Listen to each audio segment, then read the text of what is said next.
Di ba mas matagal ka kayong magkakilala ni Cherry? Yes, from freshman. Age reveal! Pero mula freshman si Cherry.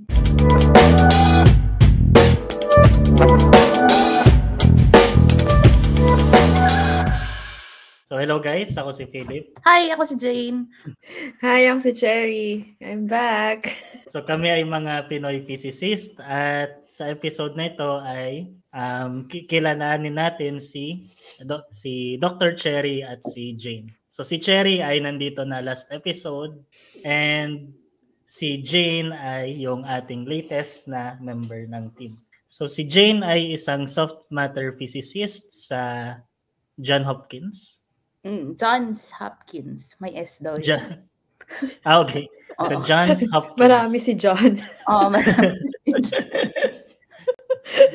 At si Cherry naman ay sa postdoctoral researcher sa may Riken sa Japan. So ngayon ay pag-uusapan natin yung kanilang mga journey as physicist. Journey. Siguro kayo na bahala kung sinong yung unang sasagot. So ano yung background ninyo and ano yung reason kung bakit ninyo pinursue as a career yung physics? Bato, pick. Sino mauna? Bato, pick. Wala mauna, Cherry. Parang may delay si Cherry. May delay si Cherry. Wala, ito ba yung time zone difference? Ayan, nasaan pa lang yung morning energy. Tapos sa'yo, patulog ka na. Natulog na eh. Ayaw nga, no? Tama, si Jane yung umaga, ako yung tanghali, si Cherry yung gabi. Hala!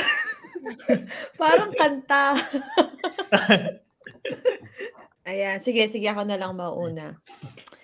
Ayan, so, hello ulit sa lahat. So, ang background ko is on optical physics. So I graduated, sinabi ko rin last episode, I finished my bachelor, master's, and PhD in physics sa University of the Philippines, Diliman, National Institute of Physics. And then during my PhD research, I moved to Riken to do my research as an international program associate.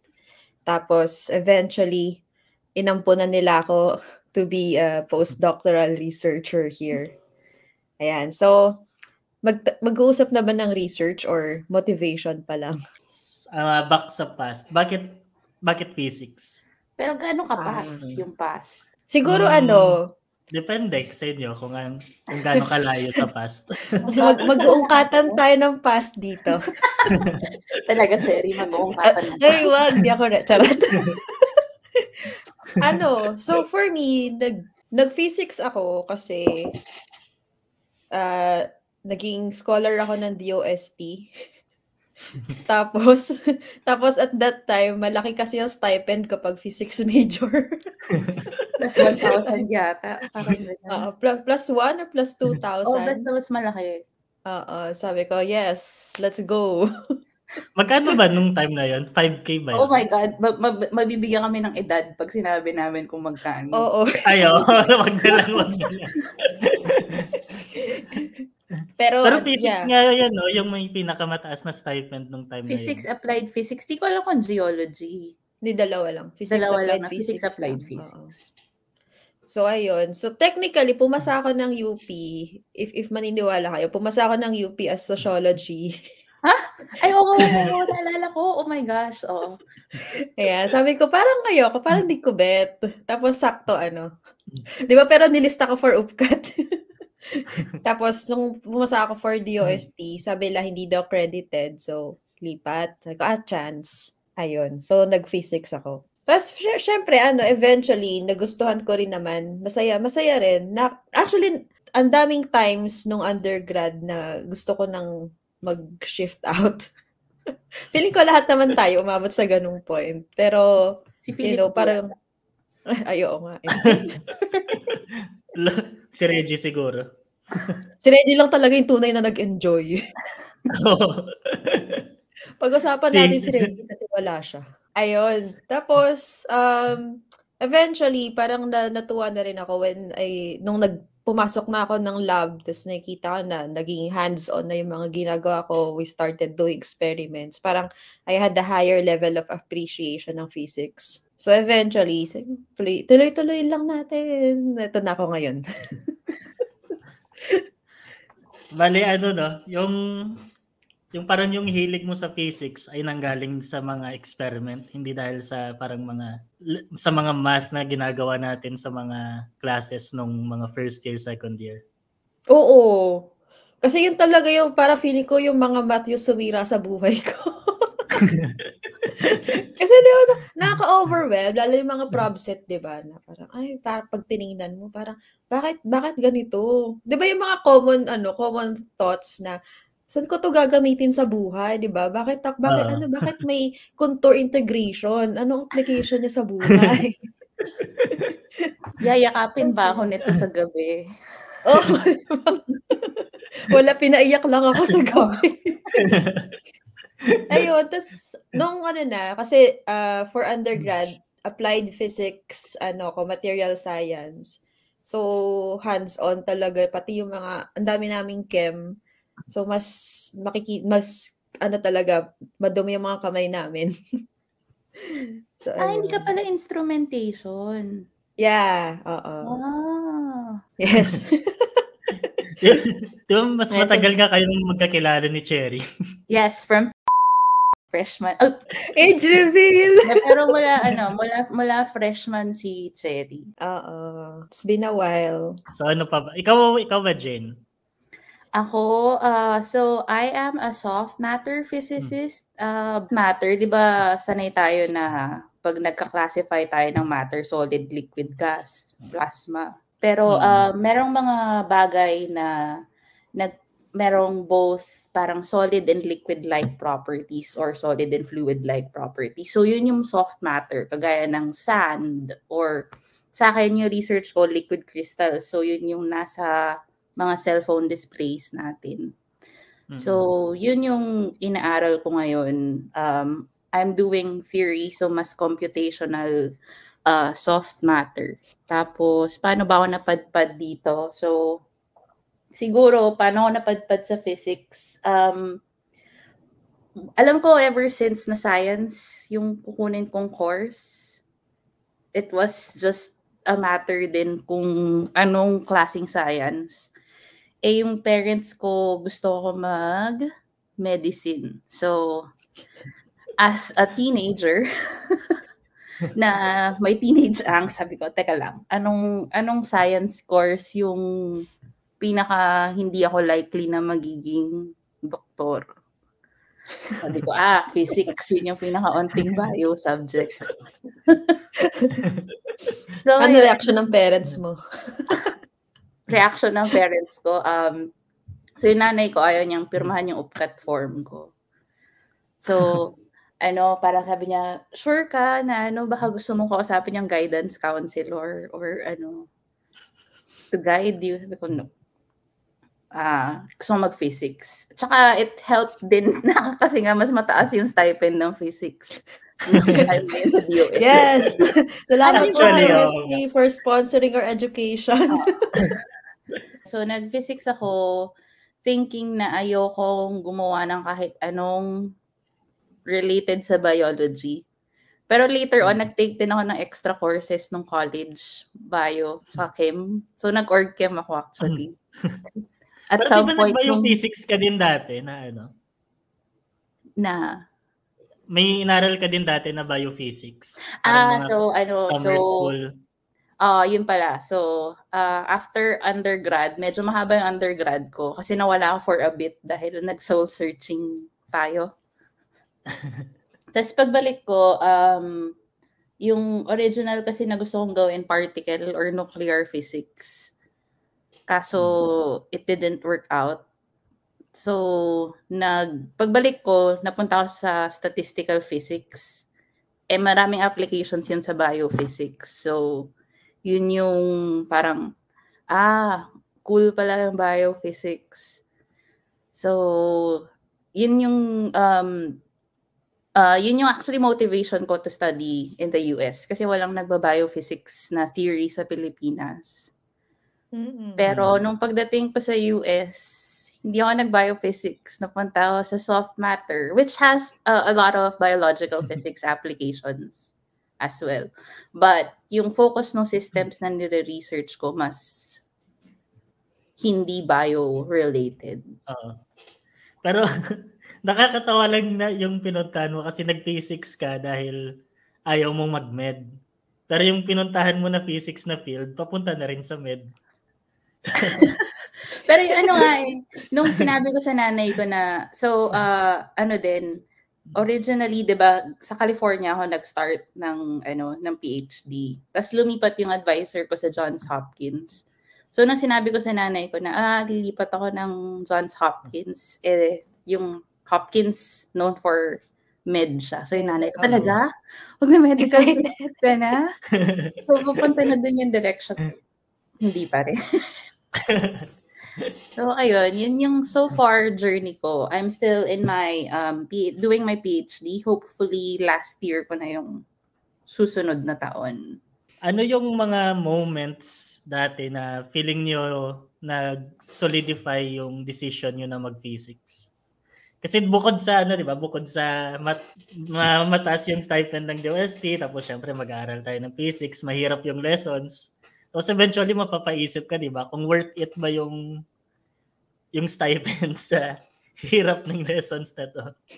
Tapos eventually baka mawala din yung stipend. Yung source na stipend. So, during that time, sa timeline na yon, ano yung parang mga moments sa timeline na yon na nag-solidify, na feeling nyo solidified talaga yung decision ninyo? Kasi, para sa akin, yung pagiging physicist, sobrang roller coaster journey. So, ang daming times na mawawala talaga yung motivation mo, parang magpadalawang, bakit nga ba ito yung ginagawa ko sa buhay, ganyan. So, siguro yung mga moments na sabi ko, ang sarap maging physics major is during defense. During? Weird siya, pero alam mo yung iba yung post, pag magde-defend ka, right after the defense, na-feel mo na, I did good. Yung moment na yon na, okay, nagawa ko pa. Nagawa ko siya. Tapos parang after that, feeling ko kaya ko pa. So, nagtuloy ako ng grad school, nagtuloy ako ng PhD, ganyan.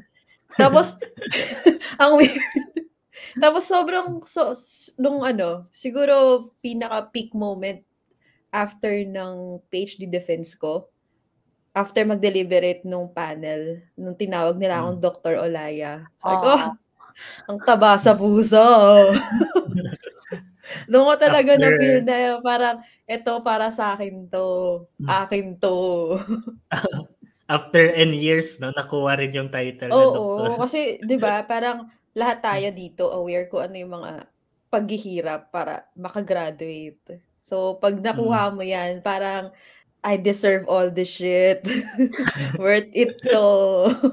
Pero syempre, ang dami pa ring moments na, kailangan ikaw mismo i-reinforce mo yung sarili mo na maganda maging physics major, sulit maging physics major, at worth it maghirap.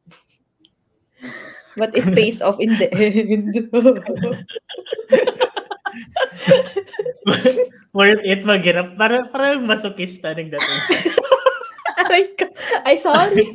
So, ikaw ba, Jane? Paano pag di pa solid yung decision? Ay! Joke lang. Tayo, joke. Patapos na yung PhD pero hindi pa rin solid yung decision. Hindi, sige. Paano ba na-solidify yung decision ko? Siguro,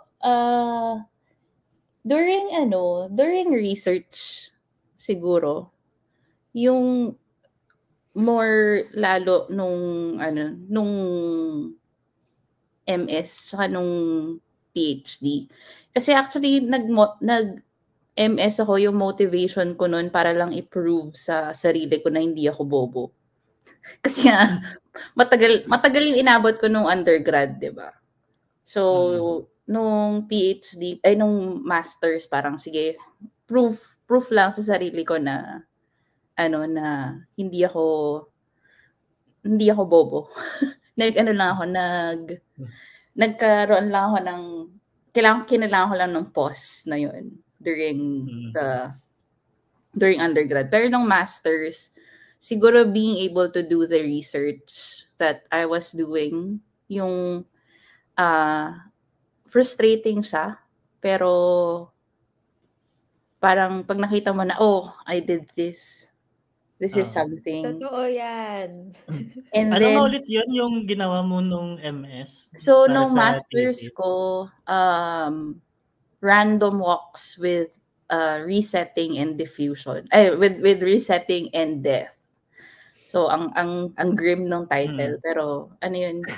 Yung mga, meron kang isang object. So, nagdi-diffuse siya. So, random yung movement niya.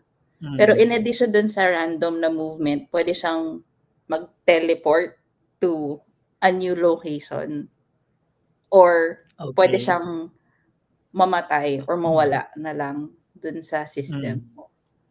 So, may biological applications din yun. Pero, ano din, siguro, isa ding experience, yung being able to work with, as a computational theoretical physicist, being able to work with experimental physicists and seeing the things that you do on paper actually appear in real life. So, ayun. Yun siguro, more recently, yun yung isang bagay na parang, alright, this is why we do the things we do. Na hindi lang all for naught yung pagsusulat sa papel. Parang, okay, physical pala talaga siya. It is real. It can be seen in an experiment. So, yun siguro more recently yung parang dagdag sa check na I am doing what I feel is right for me. Pero totoo yan kasi nag-start din ako sa PhD research ko na nagka-calculate lang. Tapos nung binuo na namin yung setup, nung nakakita ko ng measurement na nakita, kahit trend pa lang, kahit hindi pa sakto yung values, nakita ko lang na may na-follow niya yung interest. Shit, totoo yung ginagawa ko. Pero nung nag-PhD ka, Cherry, sa ano yun, di ba? Sa Rican mo na ginagawa yung experiment mo? Oo, dito na namin binuo. So, paano yun? May joint appointment ka nun? Or parang visiting ano student? Siya, bali yung title ko dito is International Program Associate. Parang ano lang, pinatapon. pinadala for research talaga. Okay. So, parang siyang collaborate. Program. Oo, parang exchange. Ano yung para sa inyo yung pinaka-interesting na part ng physics? Or most intriguing? Ako muna? Siguro, medyo dahil medyo yung utak ko ngayon isang topic lang yung iniisip.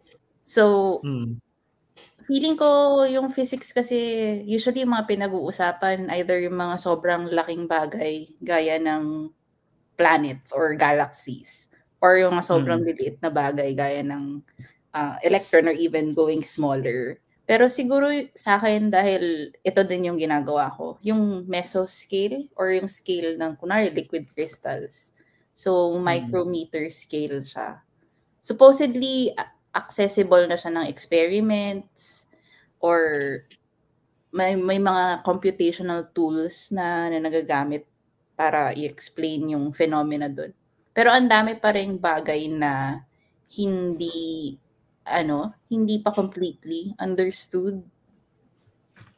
Tapos siguro sa akin kasi yung work ko is on defects on liquid crystals. So pag kunwari sa TV, 'di ba, ayaw natin na pag LCD TV, ayaw natin yung nasisira yung display, ayaw natin may defect dahil na nako-compromise yung viewing experience natin. Pero sa akin, yun yung inaaral ko kasi although undesirable siya sa isang aspect, apparently yung ganong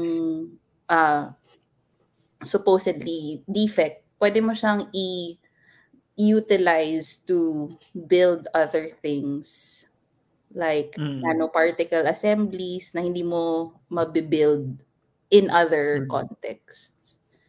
So yun siguro yung medyo research, very research related sa akin. Bali parang yung Hindi kailangan perfect siya. Kahit imperfect yan, magagamitan mo ng paraan yung mga imperfections. Oo. Or pwede Parang sa hugot. Or actually, pwede mong parang yung system mo, pwede mong gawing specifically imperfect for it to be useful. So hindi nga kailangan maging perfect para maging useful. May Pero silbi wait kahit lang. hindi ka perfect. Ayun. Thank you. Charot. And our Miss Universe, Dr. Cherry Olaya. Thank you. Charot. Pero wait lang, hanggang ngayon hindi ko talaga gets kung ano ba yung meaning ng soft matter. So, di ba, sa'yo, What makes soft matter soft? Yun. Bakit soft matter yung tawag? kasi karamihan ng bagay na nasa soft matter, squishy. So for example, yung slime. Oo, yun. Tawag mo bang soft matter yun? Kasi, di ba, parang kaya niyang i-hold yung shape niya. Pero, Okay. kaya mo siyang i-deform. Okay. So, kunwari, yung gel. clay, Yung clay, soft matter yun. Pwede mong i-argue to some extent. Pag hindi pa siya nabibake. Usually kasi, kaya soft matter, kasi nga, ayun, squishy yung things na inaaral dun sa field na yun. Tsaka, siguro yung main distinction ng soft matter dun sa traditional na hard condensed matter, mas yung scale ng yung scale nung studies na ginagawa. So, hard condensed matter usually nag-i-invoke ng quantum mechanics, di ba? Kasi electron level, subatomic level yung scale. Pero sa soft matter, hindi nagmamatter. The quantum effects don't really matter. You don't really take into account the quantum effects. Kasi ang daming phenomena sa soft matter na room temperature din nangyayari. So, hindi mo kailangan ng, kunwari sa superconductivity. So, parang mas classical yung approach kapag soft matter. Yes, very classical yung approach. Very statistical mechanics na thermodynamics yung approach. Okay. So, mga 5 taon na ako hindi nagka-quantum mechanics. At sumaya ang buhay niya. Ay, true. Nakita niyo yung meme? Nakita niyo yung meme ng picture ni Planck? Yung magulo yung buhok niya. Yung before quantum mechanics ang ayos ng itsura niya. So, kamusta ka naman, Philip? Kamusta naman pagiging quantum physicist mo? Yun lang. Grabe. Sinukuan din ako ng quantum. Pero actually sa soft matter, although yung mga kunwari yung field theory na ina-apply doon, kahit different sa quantum field theory, may similarities pa rin in terms of the motivation why you would want to define those approaches in studying the material. Ayun. Yun lang po. I think you bow. Ayan. Ako naman, siguro for me, not just for physics, but science in general. Para sa akin, yung fascinating sa kanya is there's always a lot of things to explore. Diba parang magmuni-muni ka lang sa isang tabi. So may maisip ka na, what if ganito yung, ang daming what ifs na pwede mong i-develop into some kind of research skill or research idea na pwede mong i-explore pa. Tapos 'di ba kapag nagse-search kayo ng paper, 'di ba, pag nag-Google Scholar ka, ang bilis na para siyang rabbit hole na. Ay, parang gusto ko ito, parang maganda gawin to, parang tapos it never ends. Naubusan lang yung araw mo, mag-isip ka na lang, parang ang dami kong naisip na idea, pero i-sort out mo, alin ba dito talaga realistic? Yung gano'n na you never run out of ideas, you never run out of what ifs sa buhay. Hala. Ayun. So, nakakatuwa. It's fascinating to know na kahit na ang fast pace ng science compared sa nung mga panahong in-explore pa lang ang gravity or other things, 'di ba? Ngayon, maupo ka lang saglit, may na-discover ng ganito ganyan, may nalaman ng ganito ganyan. Tapos pero hindi pa rin nauubos 'yon. There's still a lot of knowledge that we can get na pwede nating i-explore pa. So, nakakaano siya. Nakaka-inspire din in a way kasi parang may silbi pa ako. Hindi ka pa papalitan ni ChatGPT. Hindi pa ako ma-overthrow ng AI. Parang every time na pumupunta ako sa kahit anong social media, parang palagi na lang if you're not using AI, you're getting left behind.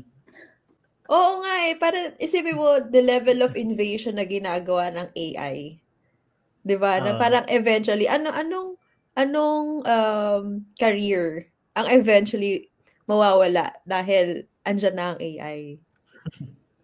Pero isipin mo, as scientist, 'di ba, hindi maalis sa atin yung skill to think about new things. Kasi si AI, 'di ba, parang binibigay mo lang sa kanya kung ano yung naaral na and sasagutin lang niya based on kung ano yung train sa kanya. Pero to think about what's new and what else we can explore, yun yung innate sa atin as thinking humans. So, para kay Jane, yung tungkol sa soft matter at kay Cherry sa optical physics, ano yung mga exciting na research findings ninyo over the years? At ano yung mga most memorable?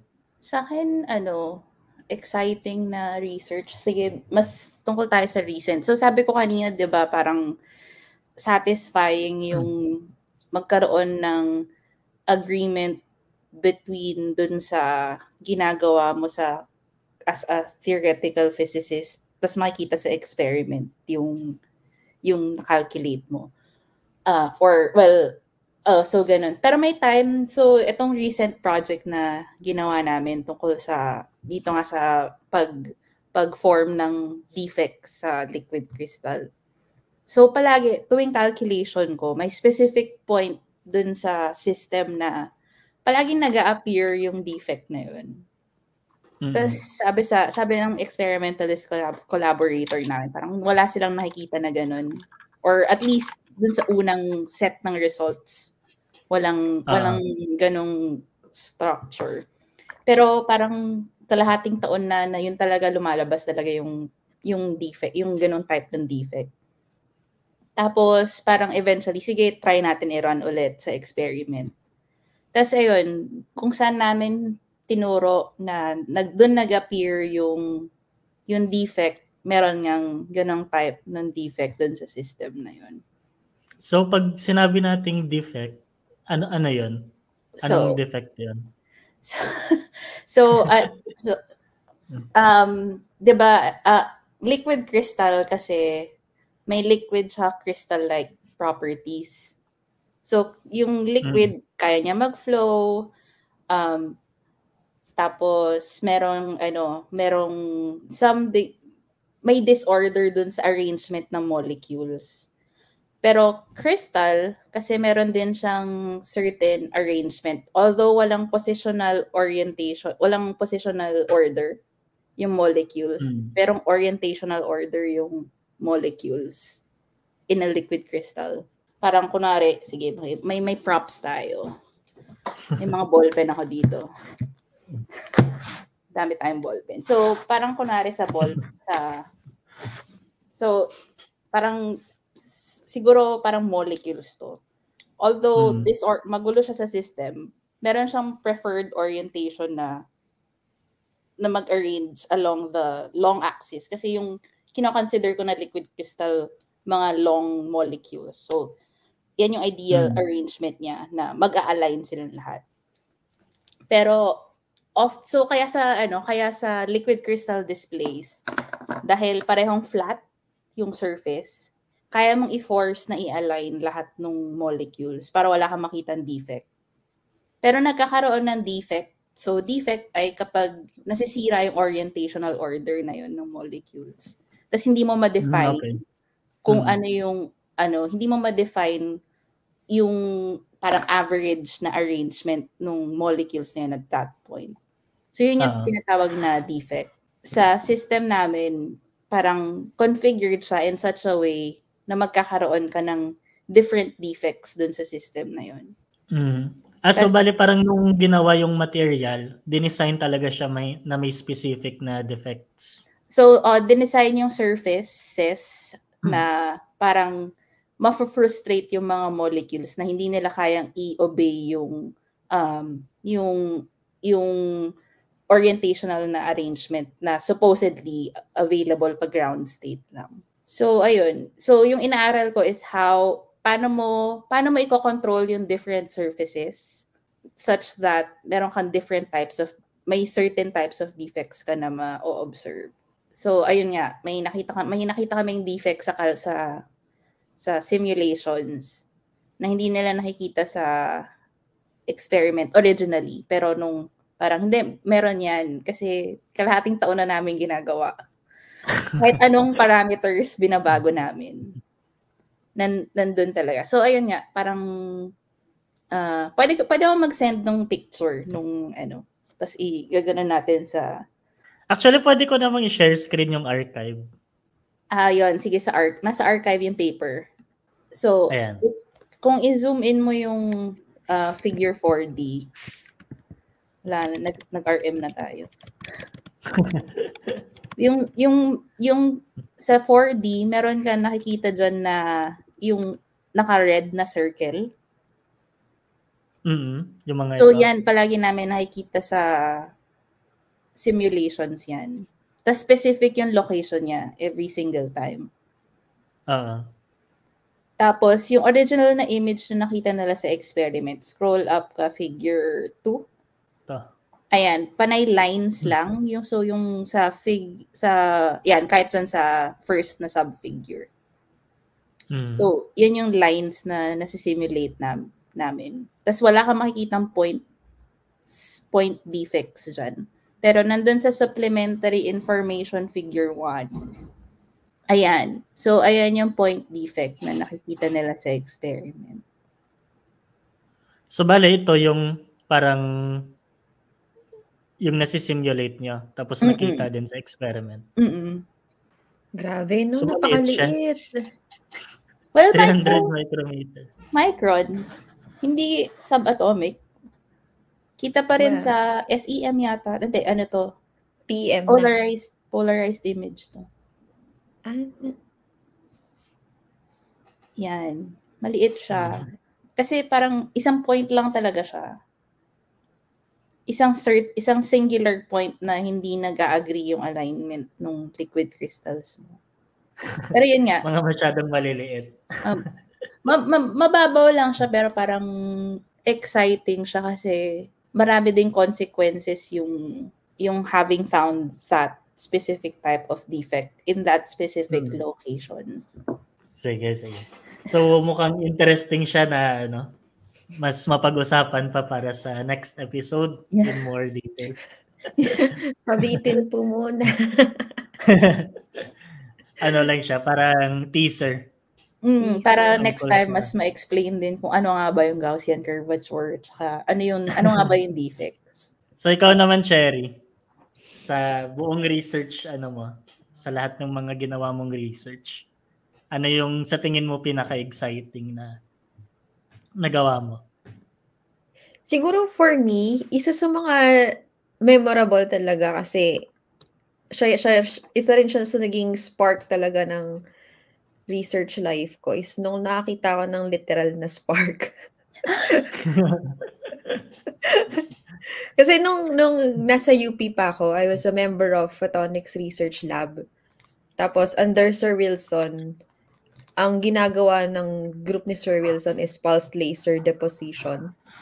So, tatamaan mo yung target mo ng high energy na pulsed laser para makaproduce ka ng laser-produced plasma.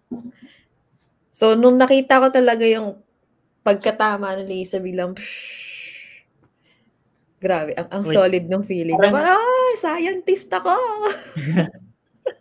wait, pag tama ng laser, parang may nasusunog siya na ano? Ganun ba Oo, yun? oo. So, para yung idea is, masyadong mataas yung energy ng laser. So, nagbe-break Oo. yung bonds. So, nagko-form siya ng ionized particles, ionized gas. So, meron talagang plume na nafo-form. Tapos, nasa loob siya ng chamber. Naka-vacuum chamber siya. So, pag sinisilip mo siyang ganyan, nakikita mo. Kasi kailangan nakafocus talaga yung laser sa target. So, pag naayos mo yung focus sa target, tapos biglang, sabi ko, galing, ganda ng feeling. Yung pala yun. Kasi, nung in-explain siya sa amin, in-explain lang siya in pictures. So, parang, oo, nakikita mo siya, pero, pag nakikita mo siya ng actual, mas exciting. Parang scientist ka na yung parang nakikita mo sa cartoon. Mga sci-fi movies, 'di ba? Yung magmi-mix-mix lang ganyan tapos biglang na. Tapos nag-try din kami before na nagpagawa lang kami, nagpa-glass blow lang kami ng ng glass tube. Tapos maglagay ka ng electrode sa magkabilang dulo, tapos pasukan mo ng gas. Diba meron ka na kaagad blow discharge lamp. So, depende na yun. Pwede kang ng neon lamp, ng hydrogen lamp. Tapos parang ganun lang na napaka-simple na biglang padaanan mo lang ng high energy, mataas na voltage, biglang poop, iilaw na siya. So, nakakatuwa kasi parang ang simple lang nung gagawin. Pero ang dami mong nakikita pwede pang mangyari. Mga ganun. So, yun. Para sa akin, exciting. Yun, di ba? Magkakaibang kulay yun, depende sa kung anong gas yung ilalagay. Oo, kasi kung halimbawa kapag hydrogen gas, magiging pink, ganyan. Pag neon, red, ganyan. Tapos, iba-iba pa. So, parang, ito pala yun, yung mga quantized M&M na tinuturo sa class. Ito pala yun, ito yung napoproduce niya, nagiging colorful siya. Di ba?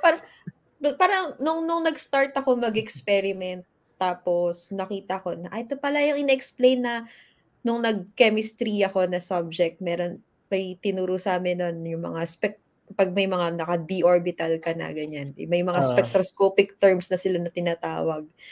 Tapos, nung in-explain yon with experiments, ito pala in-explain sa amin. Parang, sana dati ko pa nakita to in actual para mas na-imagine ko siya na in-explain lang. Kasi parang nakakabitin, 'di ba? Parang hindi mo ko fully ma-appreciate, at least for me, hindi ko fully ma-appreciate yung class discussions kasi mas ang tagal ng processing na ano ba ibig sabihin ng mga equations na to? 'Di ba? Parang when you say that a particle is quantized, 'di ba? Nag-iisip ka parate na merong literal na level dito at may isa pang level dito. Tapos tatalon talaga, 'di ba? Pero 'di ba, parang pag pinasukan mo na siya ng mga iba pang mga terms, ginawa pang komplikado yung mga pangyayari, 'di ba? Etong dalawang 'to, hindi na sila nagsa-stuck sa dalawang 'yan lang eh. So, ang hirap i-appreciate yung mga bagay-bagay na parang nagsimula ka sa ganito, okay na dapat dito, pero pinahinapan natin mga buhay natin. So, ayun. So, nung nag-start ako mag-experiment, doon ako nagkaroon ng high appreciation to what I was doing. Parang na siya, no? Parang nagiging simple na yung parang may complicated na mga equations, tapos pag nakita mo na siya sa experiment at na-connect mo na yung equations doon sa mga physical na phenomena, nagiging madali na siya. Tapos, doon ko na-realize, kaya, di ba may mga prof tayo before na mahilig sa mga hand-waving M&M. Yung mga pag nakita ng equation, itong term na to, density of states lang yan. Pero yan.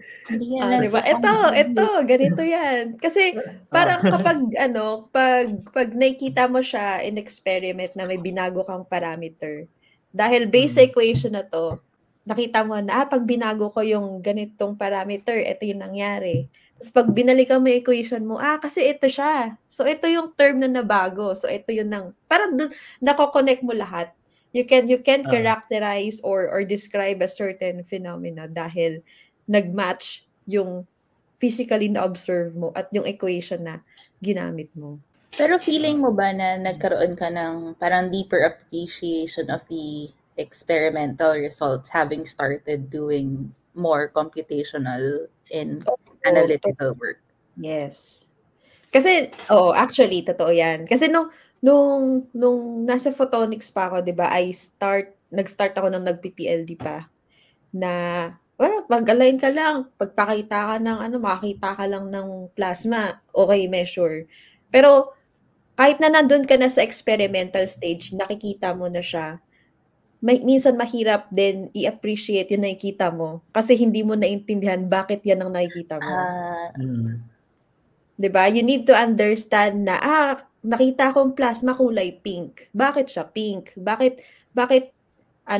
ganito no binaba ko yung temperature? Bakit ganito yung nangyari? So parang din, kailangan talaga nagja-jive perfectly yung experiment and theory.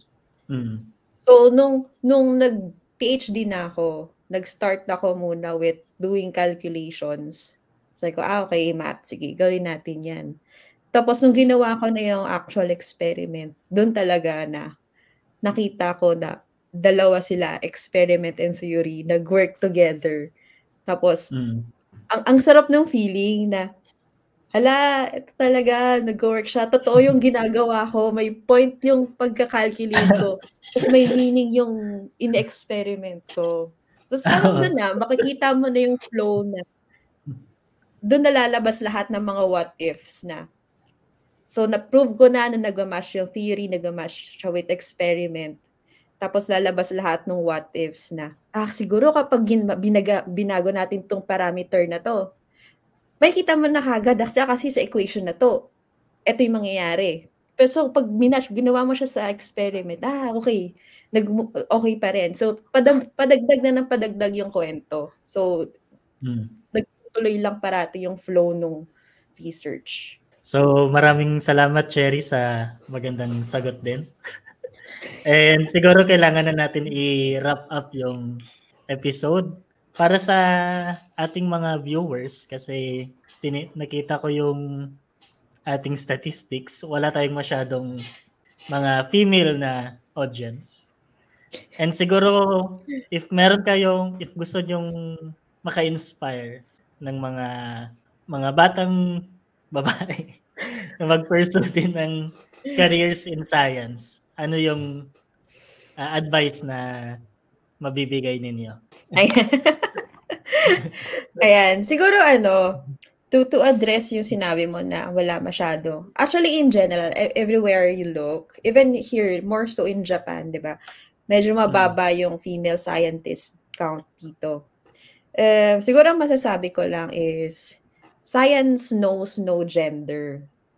Di ba? You can pursue anything that you want. Hindi dapat gender mo ang magde-determine kung ano yung gusto mong gawin. And science is not about pagalingan, 'di ba? Science just wants you to have a passion for learning. Yun lang yung main requirement. And if you have that, regardless kung ano yung background mo, kung ano yung gender mo or whatsoever, hindi nagmamatter yun. Kailangan mo lang ng passion to learn things, and that is enough. Siguro one of the reasons kung bakit ko rin gustong mag-pursue ng science kasi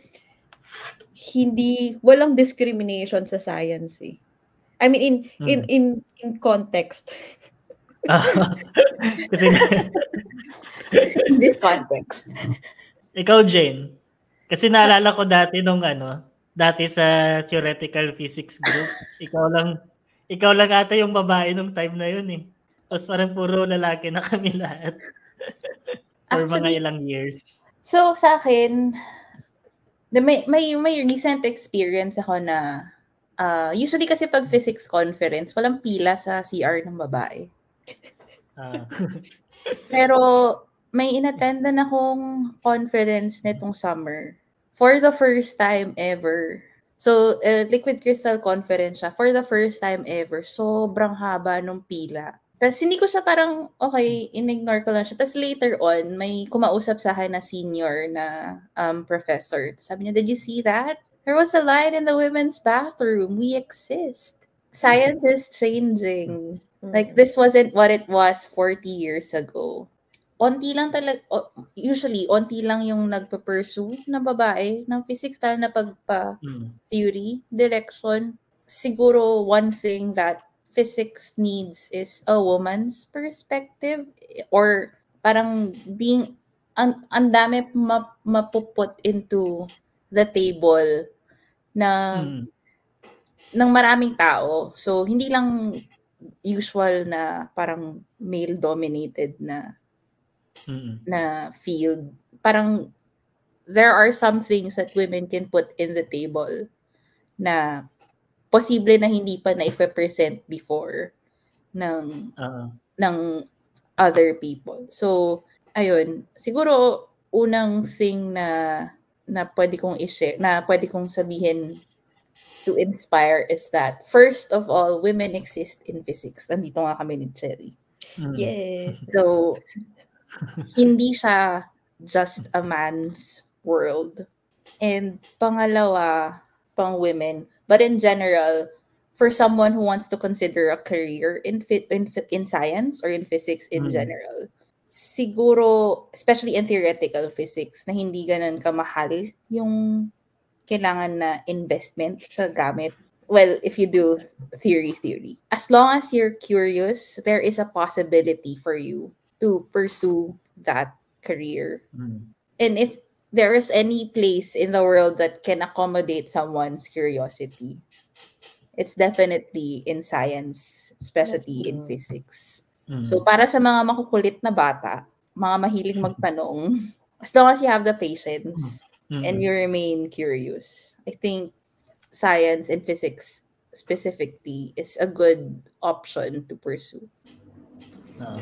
So maraming salamat Jane and Cherry sa magagandang advice na ibinahagi ninyo. And yun lang para sa episode natin today. Sa mga susunod na episode ay pag-uusapan naman natin yung mga detalye ng mga ginagawa ni Jane at ni Cherry na research ngayon. See ya! Hey, thank you!